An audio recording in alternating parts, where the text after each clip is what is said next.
जैसे कि नाजरीन आपको पता है कि इंडिया को प्रॉब्लम तो होती रही है। पहले वो मैच खेलने पर फोकस कर रहे थे कि किस तरीके से मैच हो जाए, हमारा फाइनेंशियल लॉस कम हो जाए। जब उनको पता चला कि अब मैच तो हो रहा है तो अब उनको एक और लाले पड़ गए उस्मान तारिक के, क्योंकि वो आउट ऑफ सिलेबस है और एक्स फैक्टर प्ले कर सकते हैं पाकिस्तान मैच के लिए, पाकिस्तान वर्सेज इंडिया मैच के लिए। और जिस तरह की उनकी परफॉर्मेंस है, अगर हम देखें पास्ट थोड़े से मैच भी 4 इंटरनेशनल टोटल खेले हुए हैं, लेकिन उनके अंदर इतना खौफ भरा हुआ है इंडिया के अंदर कि पता नहीं ये हो क्या जाएगा हमारे साथ। सो हम भी उस चीज का मजा ले रहे हैं और हमारे बहुत अजीम खिलाड़ी हैं उस्मान तारिक को, जिस तरह की उनकी परफॉर्मेंस चल रही है, अल्लाह ताला उनको और तरक्की दे।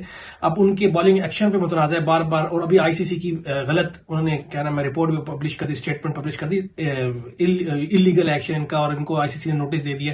और सारी फेक न्यूज, जिस तरह माहिर है वो फेक न्यूज के इंडियन, उनको बहुत ज्यादा प्रॉब्लम हुई है इस टाइम कि हम करें तो करें क्या। किसी तरीके से उस्मान तारिक बाहर हो जाए और हम क्लियर हो जाए और हमारे पास इनके पास स्पिनिंग अटैक जो इनकी स्ट्रेंथ है ना वो वीक हो जाए। अब उस्मान तारिक पहले एक्सप्लेन कर चुके हैं कि मेरे बाजू के यहाँ पे जो हड्डी है वो इस एंगल में इस जगह पर है कि जिस तरह से उनका बाजू सीधा नहीं हो सकता। इस बाजू सीधा ना होने की वजह से वो बिल्कुल सीधा बिल्कुल नहीं हो सकता। तो 15 डिग्री लेकिन कंप्लीट है, और 2 दफा वो टेस्ट भी दे चुके हैं पाकिस्तानी लैब के अंदर। और उनका ये क्लेम है कि अगर किसी को कोई मुझ पर आवाज उठा रहा है तो सबसे पहले उसको खुद देखना चाहिए, आईसीसी के रूल्स को फॉलो करने चाहिए। और दूसरी बात करें कि रविचंद्र अश्विन जो हैं इंडिया के माहिनाज ऑफ स्पिनर थे, और उनके बात की जाती थी कि उस्मान तारिक पे पहले बल्कि बात कर रहे हैं लोग कि वो पॉज बहुत ज्यादा लेते हैं, बहुत ज्यादा पॉज लेते हैं। तो उन्होंने एक बड़ी अच्छी ट्वीट की, उन्होंने कहा कि जब बैट्समैन के पास फुल अथॉरिटी है कि इधर वो रिवर्स स्वीप भी मार सकता है, वो क्या अपनी साइड भी चेंज, आपने डेविड वॉर्नर को अक्सर देखा होगा या और प्लेयर्स को भी देखा होगा, वो बिल्कुल अगर लेफ्ट आर्म है तो वो राइट हैंड होकर बिल्कुल हिट कर लेते हैं, यानी कि उसके पास फुल अथॉरिटी है, वो जो मर्जी करे।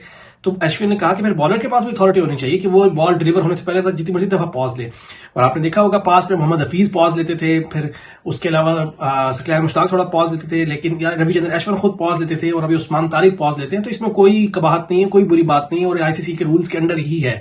और अगर फिर भी अगर कोई मसला होता है आईसीसी का, तो आईसीसी इतना लंबा किसी को एक्सटेंशन नहीं देता। तो 2 दफा वो क्लियर हो चुके हैं, तो वो बिल्कुल क्लियर है उस्मान तारिक, कोई ऐसा इशू में नहीं है।